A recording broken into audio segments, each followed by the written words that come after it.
Bonjour à vous et bienvenue dans ce 9 heures du recruteur où aujourd'hui on va parler d'un sujet très spécifique. On va parler des honoraires des recruteurs. Est-ce que ces honoraires sont protégés? Qu'est-ce que ça veut dire? Et je dirais même que dans cette introduction, il y a quelques jours, j'étais au travail et Davy, qui est directeur commercial chez moi, me dit: «Ah, est-ce que tu connais Talent Safe?» Et je regarde sur internet ce que c'est, je regarde, le site internet, je regarde le profil LinkedIn de Frédéric Voyer et je m'interroge sur ce que c'est. Je prends mon téléphone, je l'appelle et il m'explique brièvement ce qu'il fait et je me suis dit: Ça peut être incroyable, peut-être dans cette période un peu plus compliquée où on a des CDI qui vont pas forcément jusqu'à la période d'essai, on a des litiges sur les honoraires. Du coup, on a peut-être un peu plus de pression commerciale et Émilie Rich qui est ici pourra peut-être nous en parler dans son métier où, il y a des hauts, il y a des bas, faut aller chercher des contrats, faut trouver des personnes. Peut-être un peu plus de charge mentale et c'est pour ça qu'aujourd'hui, j'ai le plaisir de recevoir Frédéric Voyer et Émilie Rich. Frédéric, tu es le dirigeant de TalentSafe. Émilie, tu es consultante exécutive chez Apple Medical Search du groupe Randstad. Pour vous introduire, j'ai 2 questions de recruteurs parce que c'est un peu votre métier. Frédéric, si tu devais lancer une start-up hors recrutement RH, quel secteur tu choisirais?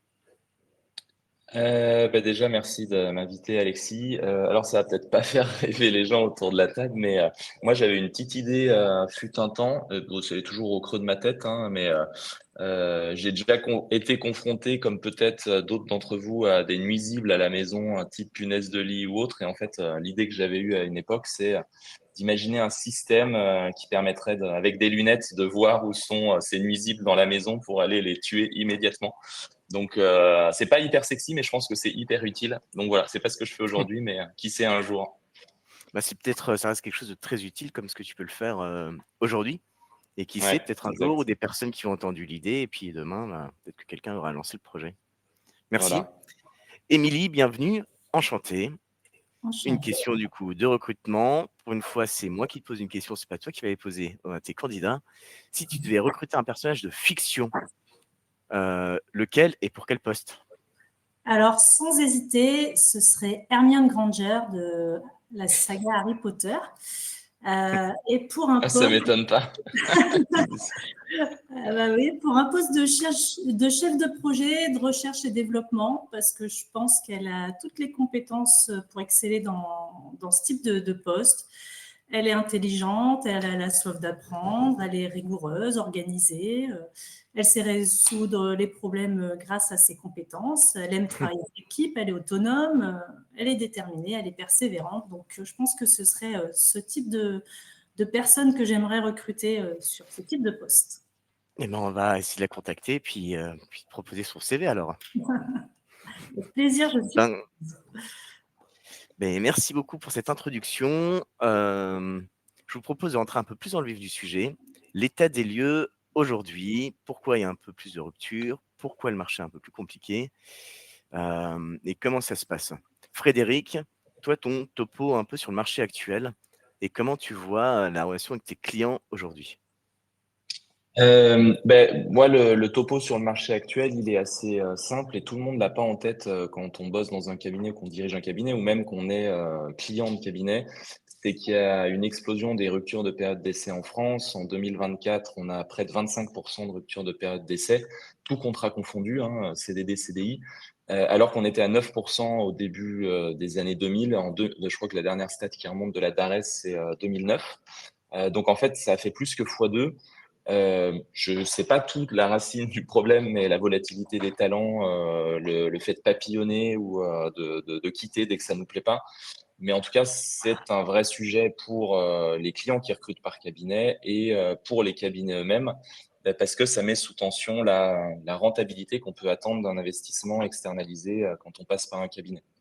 Donc c'est un peu ça je dirais la face immergée de l'iceberg, et tout le monde n'a pas en tête cette stat aujourd'hui. Ouais et effectivement, c'est plutôt bien de se baser sur des chiffres. Moi, j'ai vu qu'il y avait 20% des CI qui rompent en période d'essai actuellement. Est-ce que c'est un chiffre qui Ouais, semble plausible ou pas? Ouais, bah du coup là quand je disais que tu as près de 25% des 25. contrats voilà, c'est près de 25%, je crois que c'est la stat exacte, c'est 22. Ça se stabilise depuis le Covid, mais c'est une situation que ressentent tous les employeurs et tous les cabinets. Donc quand on est en cabinet, une rupture de période d'essai, ça veut dire quoi? Ça veut dire que le cabinet standard, le client Mm. appelle pour activer sa garantie de remplacement. C'est jamais une très bonne nouvelle quand on est cabinet ou quand on est client de devoir activer cette garantie. Puis on va en discuter aujourd'hui. L'autre élément qu'on observe, c'est parce qu'il y a cette explosion de rupture de période d'essai. On n'est plus dans la situation d'il y a 20 ans, 30 ans. Moi, je connais des anciens qui bossaient dans des cabinets de recrutement au début, dans les années 90 ou début des années 2000. On me disait qu'en fait, les situations de garantie de remplacement, ça n'arrivait quasiment jamais. Ça arrivait une fois tous les 2-3 ans quand on était consultant. Aujourd'hui, ça arrive entre une fois par an et 1 à 2 fois par an. Et en fait, c'est des situations hyper Ouais, crispantes, hyper stressantes, ouais, et souvent vécues de manière assez injuste. ouais, bien Donc sûr. voilà. Et Émilie, un retour là-dessus. L'activité, peut-être que tu peux présenter en 2 mots, toi, ta spécialisation peut-être, et nous expliquer un peu qui sont tes cibles et comment ça se passe actuellement. Alors moi, je travaille dans le domaine du médical et je recrute des médecins par chasse de tête. Et on ressent bien qu'en fait, que ce soit dans le médical ou paramédical, il y a des tensions significatives actuellement sur tous les domaines, que ce soit l'infirmier, de l'aide-soignant ou du médecin. Et en fait, il y a une pénurie de professionnels de santé qui touche aussi bien les spécialités que les régions. Il y a un déséquilibre sur l'offre, la demande. Il y a un manque de main-d'œuvre parce qu'il y a aussi, des vieillissements de la population. Il y a aussi des problèmes de salaire, hein, tout simplement. Les gens ne trouvent pas forcément les postes concordants avec leurs attentes. Il y a des conditions de travail difficiles parce que souvent, c'est des métiers où il y a des gardes, des astreintes, du stress, des confrontations avec la souffrance des patients. Mmh. Et du coup, on sent qu'il y a de la perte d'attractivité aussi sur la fidélisation du personnel. J'ai de plus en plus de médecins qui veulent faire des reconversions, qui Ah sont oui. même en burn-out, qui me disent qu'est-ce que je pourrais faire après mon métier de médecin. Alors, j'arrive à les repositionner sur d'autres activités. Mais en fait, on sent vraiment qu'il y a quelque chose qui se passe dans le domaine de la santé. Et il y a beaucoup de turnover, de plus en plus. Quand on positionne des médecins, on peut avoir des médecins qui ne se plaisent pas sur leur poste. Et du coup, il y a des solutions qui existent. Et grâce, par exemple, à l'ENSA, on peut trouver des solutions pour nos clients. Et c'est quoi, juste pour avoir un peu une idée, par rapport à ces dernières années, c'est quoi un peu en pourcentage alors soit ce taux de période d'essai qui est pas acquise, ou alors peut-être ce taux de rupture de contrat? Pour donner, moi, par exemple, en pourcentage, ça va être difficile de te donner ça sur la globalité du cabinet parce que je n'ai pas été sonder tous les chiffres de mes collègues. Mais moi, sur des garanties, là, l'année dernière, j'en ai eu 5 ou 6 sur 27 recrutements à faire sur mon année. Ah oui, quand même. Donc 5 ou 6 parfois, oui, parce que derrière, il faut retrouver le candidat, il faut réactiver ses recherches. Et même si on est très pointilleux dans nos process de recrutement, parce Mmh. qu'on a des process très, très bien définis, et malgré ça, ça peut ne pas matcher, que ce soit le candidat où on lui a vendu du rêve et au final, il arrive, c'est pas du tout ce qui lui a été vendu. Ou alors, c'est le client qui finalement, ça ne matche pas ensemble. Ou avec les équipes, ça aussi, ça joue beaucoup, s'il n'y a pas une bonne intégration. Et du coup, parfois, oui, on a des périodes d'essai Oui. qui se finissent pas comme on voudrait, nous, en tant que recruteurs, parce que c'est très long à recruter un médecin en plus. Tu vois C'est ce ce que que. j'ai posé comme question. Alors Mm. juste parce que je pense que vu qu'il y a des recruteurs et des recruteurs effectivement qui nous écoutent, un médecin, on le trouve pas sur LinkedIn, si? pour le Non. recruter? Alors, si, oui et non, parce que moi, j'ai un accès sur LinkedIn Recruteur et du coup, j'ai la chance de pouvoir aller sourcer aussi des candidats via LinkedIn Recruteur. Et on se rend compte que les médecins juniors sont un peu friands de ce type de nouveaux Un réseau concepts. social, quoi. Ouais. Et du coup, je me fais bien plaisir pour aller les approcher via ce système-là. Et après, la chasse de tête, on va sur le Conseil national de l'ordre des médecins, on retranscrit dans des tableaux Excel et le but, c'est de les appeler un par téléphone, de déjouer tous les pièges tendus par les secrétaires médicales qui ne veulent pas nous faire l'honneur de nous donner des téléphones perso et mails pro, ce qui s'entend. Mais du coup, on a plein de subterfuges pour être appelé, pour avoir accès aux praticiens et lui proposer nos opportunités. C'est vrai que c'est particulier comme chasse de profil. Mmh. Et Frédéric? Ouais, je voulais rebondir sur ce que disait Émilie. Tu vois, Alexis, en contexte de marché, ce que j'ai découvert, parce que dans ma vie passée, en fait, avant de lancer Talent Sales, j'ai bossé une dizaine d'années dans les assurances en tant qu'actuaire, donc le métier très technique des assureurs. Après, j'ai créé ma première boîte dans les RH, l'éducation, qui s'appelle My Job Lassis, que certains connaissent peut-être autour de la table, dont je suis toujours actionnaire. J'ai plus de fonction opérationnelle. Et en fait, moi, j'ai été client de cabinet et dans ce contexte d'explosion des ruptures de période d'essai, j'étais un patron de ma boîte qui était très stressé d'investir, de mettre en fait 10 000, 5 000, 10 000, des fois 20 ou 30 000 euros dans un recrutement par cabinet.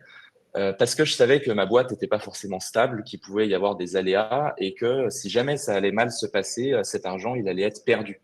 Donc, j'avais vraiment cette réflexion de retour sur investissement parce que c'est un investissement. Quand on recrute quelqu'un, on investit.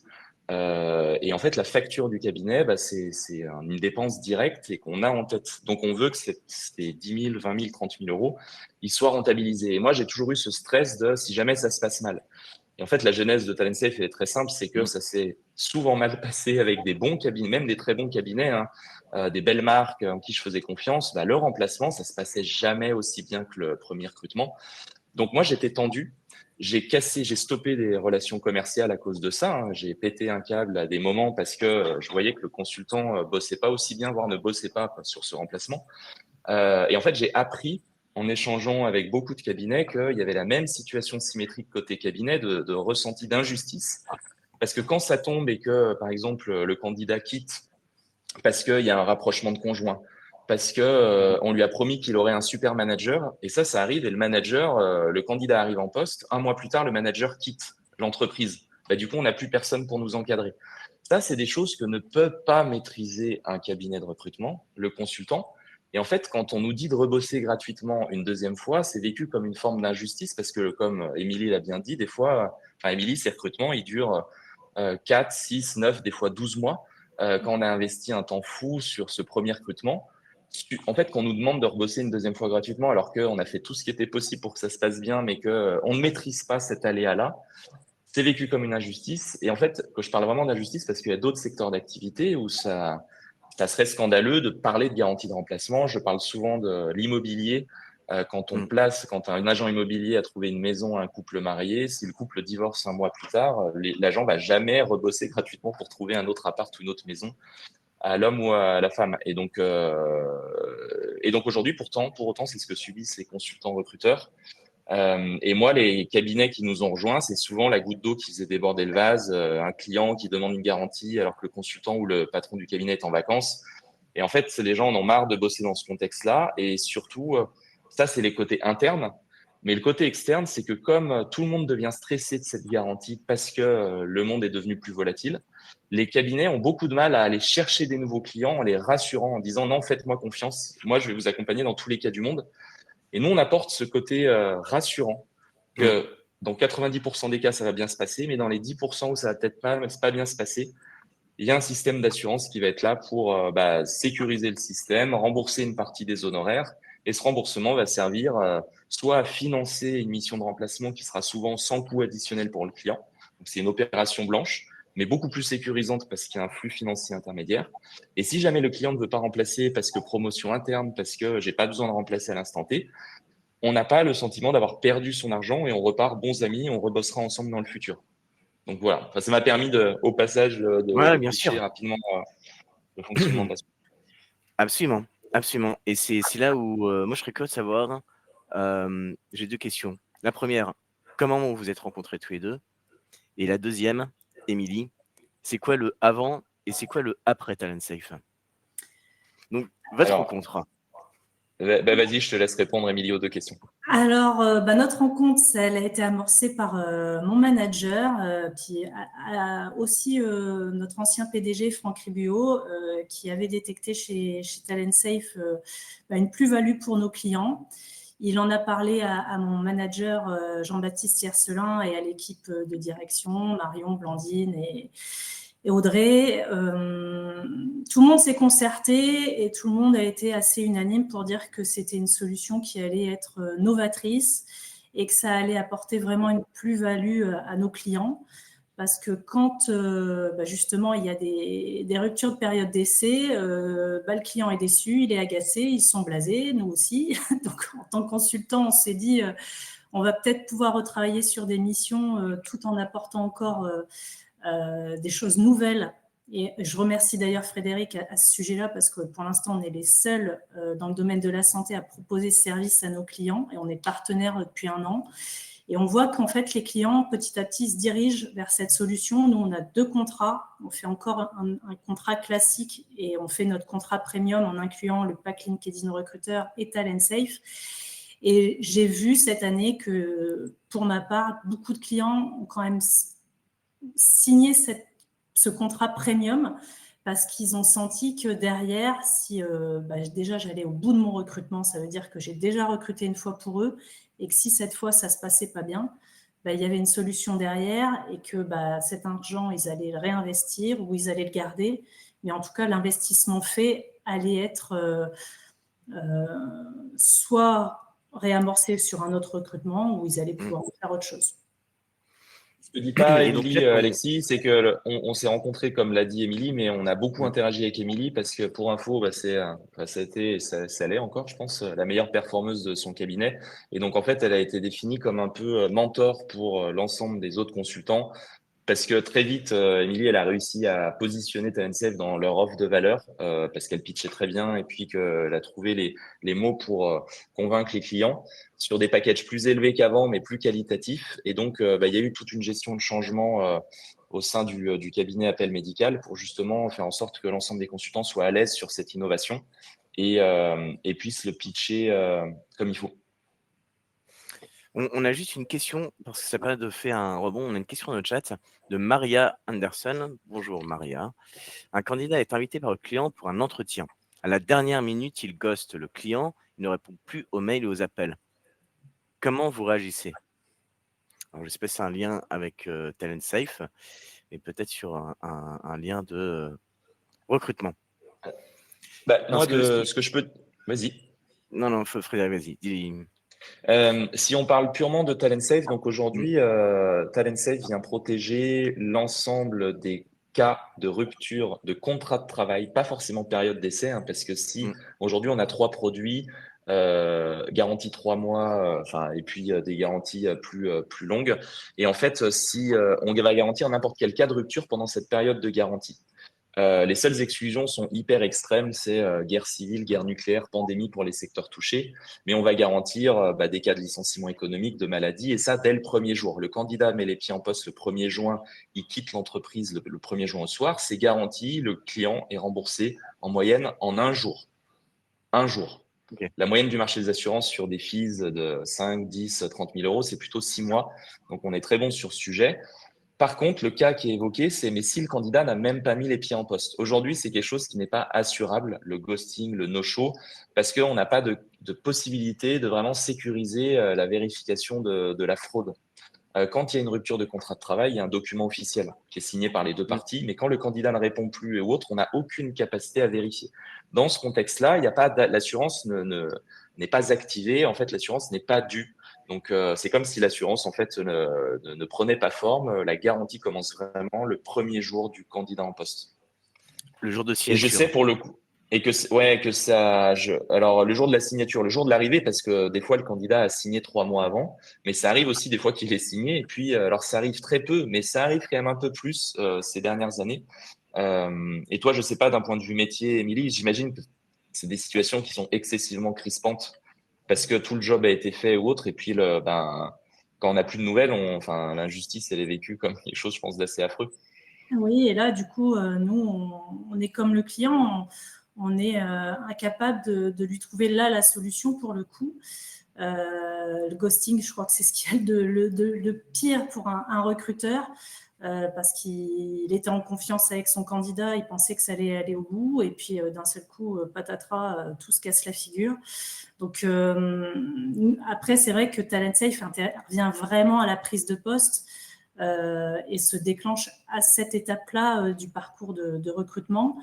Ce que nous, on a articulé justement, c'est aussi d'avoir des factures en 4 étapes par rapport à ça, pour sécuriser à chaque étape et montrer à notre client qu'on avance dans notre process de recrutement. Et du coup, il y a une souplesse aussi en termes, même si le coût est un peu plus élevé, il y a une souplesse qui se fait par le fait que c'est structuré en 4 étapes de facturation. Pour donner une stat, Alexis, ce qu'on observe chez nos cabinets partenaires, c'est que les cas de ghosting, si on prend tous les remplacements à réaliser par un cabinet, les cas de ghosting, c'est à peu près un quart de la totalité des remplacements. Donc nous, on vient sécuriser les 3 quarts qui sont le risque le plus élevé qui est observé sur le marché. Mais il s'avère qu'il y a quand même ce sujet pénible du ghosting qui reste à gérer, quoi. Je ne sais pas si dans le futur, on arrivera en tout cas à garantir ça. Ça nous est remonté plusieurs fois par des cabinets. Ils aimeraient bien qu'on puisse étendre la garantie au ghosting, mais aujourd'hui, on n'y arrive pas encore. Effectivement, ça semble tellement compliqué à comprendre, ou ça pourrait passer pour une fraude aussi pour un recrutement, ou ça pourrait être, c'est pas évident. Émilie, c'est quoi les 4 étapes dont tu parlais là sur la facturation? Alors nous, on a un découpage en 4 étapes qui est le démarrage de mission. Donc là, il y a une offre de démarrage de mission qui est inclus dans le contrat, où on va déployer toutes nos annonces sur nos fameux tableaux de chasse, sur nos job boards internes, sur LinkedIn s'ils ont pris le pack recruteur, dans notre base de données, où là, on a plus de qualitatif dans le sens où c'est les vraies adresses mail perso de nos candidats. Après, il y a l'étape de présentation candidat, où là, en fait, on est amené à présenter déjà le premier candidat qui correspond au brief de poste qu'on a fait dans le démarrage de mission. Sur cette étape, on est amené parfois à en présenter plusieurs. J'ai fait un post LinkedIn hier à Maubeuge, j'ai su en présenter 5 de candidats, et pourtant le secteur de Maubeuge est assez touché en termes de démographie médicale. Et puis après, il y a la signature de la promesse d'embauche, où nous, là, on va facturer aussi. Et derrière, maintenant, la dernière étape pour nous, c'est le solde à la prise de poste. Et du coup, c'est vraiment là où TalentSafe s'active. Et du coup, c'est aussi à ce moment-là où normalement, le client est censé avoir aussi réglé toutes ses factures pour pouvoir bénéficier, s'il y a un couac, de la prise en charge de TalentSafe. Donc nous aussi, ça nous sécurise par rapport à ça. On sait qu'on a moins de litiges déchus sur cette grâce à TalentSafe par rapport à ça aussi en tant que cabinet de recrutement. Et c'est quoi l'argumentaire maintenant quand tu utilises TalentSafe pour aller voir des nouveaux clients ou tes clients actuels pour qu'ils comprennent l'intérêt de passer par TalentSafe? Pour moi, je leur dis que c'est de l'innovation, que c'est qu'on se démarque des autres cabinets, que derrière, il y aura vraiment une plus-value à prendre cette assurance, parce que justement, le turnover, et les clients le disent et le voient d'eux-mêmes, en fait, parce qu'ils recrutent par eux-mêmes aussi parfois, et même eux qui font des recrutements en interne se rendent compte qu'il y a moins de fiabilité qu'avant.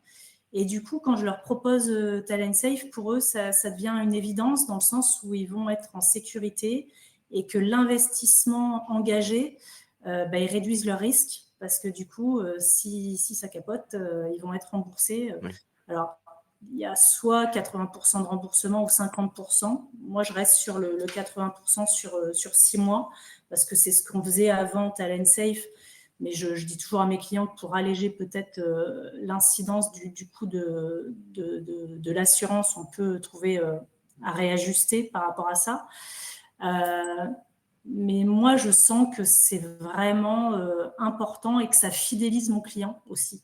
Parce que du coup, j'ai été au bout de ma démarche de recrutement. Ça veut dire que j'ai recruté pour eux et que si ça va mal, au bout de 6 mois, il y a une solution derrière. Et ça, Si tu pour veux, moi, Si tu veux, Alexis, pour rebondir sur ce que disait Émilie et moi, tous les retours de nos cabinets partenaires, aujourd'hui, on en a une vingtaine. Émilie, Appel Médical fait partie des tout premiers qu'on a eu il y a un peu plus d'1 an. On en cible une trentaine cette fin d'année, mais les retours de cette vingtaine de cabinets, c'est que ce qui va sécuriser le client et qui va le faire signer plus. Donc, nous, on a maintenant des retours terrain qui prouvent que quand tu intègres Talent Safe dans ton offre de service, donc dans ta gamme tarifaire, tu es en capacité de signer 25% de mandats en plus par rapport à l'an passé. Donc ça, on est hyper content C'est le d'avoir. retour que ça, c'est cool. C'est le Voilà. Et retour donc depuis les ça, placements TLSafe. sur une année qui est beaucoup plus difficile que l'an passé. Donc, on a des cabinets qui signent plus qu'avant. Donc ça, c'est quand même un tour de force. On est très heureux de pouvoir le démontrer aujourd'hui. Et en fait, pourquoi ça vient sécuriser? Émilie l'a bien pitché. Mais d'une certaine manière, c'est qu'on va apporter au client final la même valeur que la garantie de remplacement d'avant. Il y a du remplacement possible. Par contre, il est beaucoup plus sécurisé et et il permet de la flexibilité qu'il n'y avait pas avant. Je m'explique. Avant, quand il y avait rupture de période d'essai, le client appelait Émilie et en fait devait prier. Alors, Émilie, il le faisait probablement peut-être mieux que les autres, mais devait appeler le consultant et devait prier pour que le consultant joue le jeu. Mais le client n'avait aucun moyen de pression sur cette mission numéro 2. Pourquoi? Parce que la garantie de remplacement sur le marché, ça n'est qu'une garantie de moyens, jamais de résultat. Et le client, c'est pour ça qu'il est frustré parce que très souvent, il n'a pas le résultat. Avec Talent Safe, il récupère une partie de sa mise. Cet argent-là de l'assurance, il le réinvestit potentiellement sur une mission de remplacement. C'est une nouvelle mission facturée, c'est un nouveau mandat. Donc, c'est du facturable en plus pour le consultant. Donc, le consultant est content de bosser pour pas zéro, mais quelque chose. Et le client, lui, il est rassuré de dire, en fait, ce recrutement facturé, il m'assure plus le fait que le recrutement va aboutir parce que c'est une nouvelle mission, comme je l'ai lancé en mission 1. Donc, le remplacement est beaucoup plus sécurisé. Et si jamais, nous, on observe, c'est dans 20 à 30% des cas, le remplacement n'est pas nécessaire, promotion interne ou autre, eh ben, il repart pas énervé. C'est pour ça qu'en fait, dans un environnement stressant comme aujourd'hui, ce système-là apporte une énorme plus-value pour dire, on va bosser de manière sereine dans la durée et faire grandir notre relation et travailler encore plus ensemble. Donc, ce sont des C'est upsells, assurer une des nouveaux relation, business quoi. et tout. Oui, mais Exactement, je suis exactement. totalement d'accord. En tant que recruteuse, de savoir que je me prends une garantie et que je vais devoir retravailler tout en n'étant pas facturée. Et derrière, moi, j'ai des missions à faire avancer derrière, autres que celles qui finalement n'a pas abouti correctement. Et du coup, c'est vrai que c'est un peu frustrant en tant que consultante de se dire, moi, je veux satisfaire mon client parce que s'il n'est pas content, il va parler, il va pas être content de moi et on sait très bien que le bouche à oreille va vite. Et derrière, ça me met de la pression encore supplémentaire. Mais du coup, là, je me sens rassurée, je sais que ça va bien se passer Ouais. et que dans le pire des cas, il reprend sa mise et il fait autre chose avec son argent.